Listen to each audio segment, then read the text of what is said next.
Hey, so in this video I kind of wanted to go over some licensing stuff, just not a complete Microsoft 365 or Office 365 licensing video on everything, but it's the ones that are kind of pertaining to this course and videos. So basically the one I'm going to use in this course is going to be Microsoft 365 Business Premium, just because I feel like this is going to be the licensing that most small business, medium-sized businesses are going to use coming in the future, because it has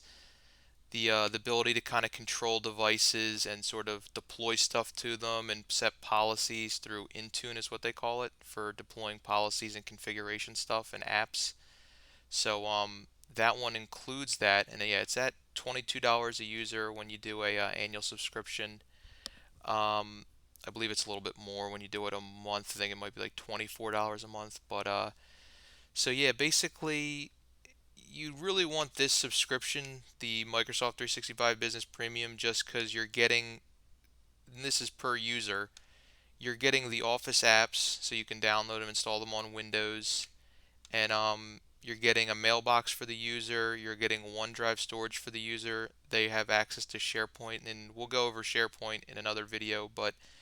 that's probably going to be sort of the storage for the company, sort of the back end for like sharing for the entire company versus OneDrive, which is kind of the personal storage for a single user that's sort of their own personal storage. Then it includes Teams, so you can do your meetings and chats, and yeah, with that and kind of like yeah, like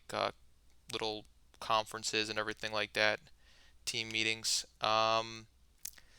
So yeah, like it just includes a lot of stuff in it with as far as the premium edition, and it allows you to kind of join, put policies onto computers like basically like if you wanted to have everyone's desktop documents and pictures automatically go to OneDrive, you can put a policy through, you can put stuff through to like set the default apps, and I'm going to show you in some future videos like what stuff I recommend setting so that it kind of helps you sort of with like getting stuff backed up into the cloud and different settings you might want to make it a little bit easier to use Windows with Office 365.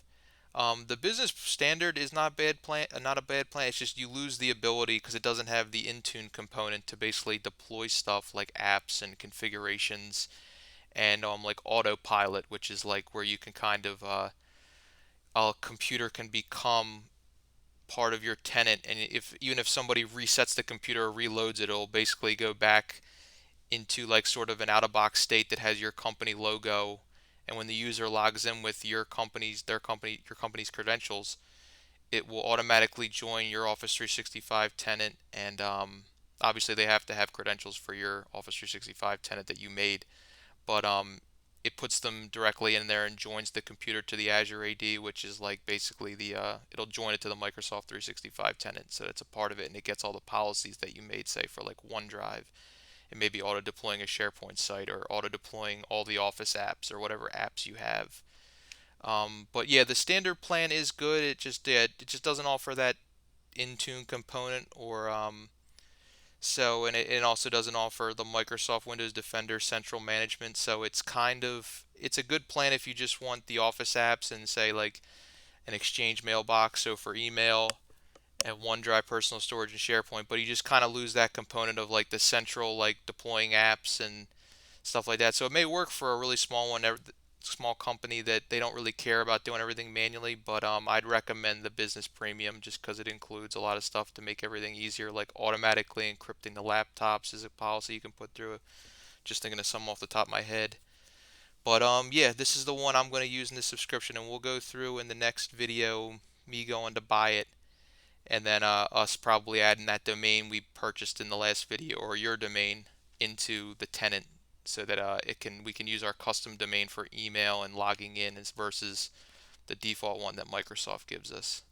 So yeah, I'll see you in the next video and we'll go through with purchasing the 365 Business Premium subscription.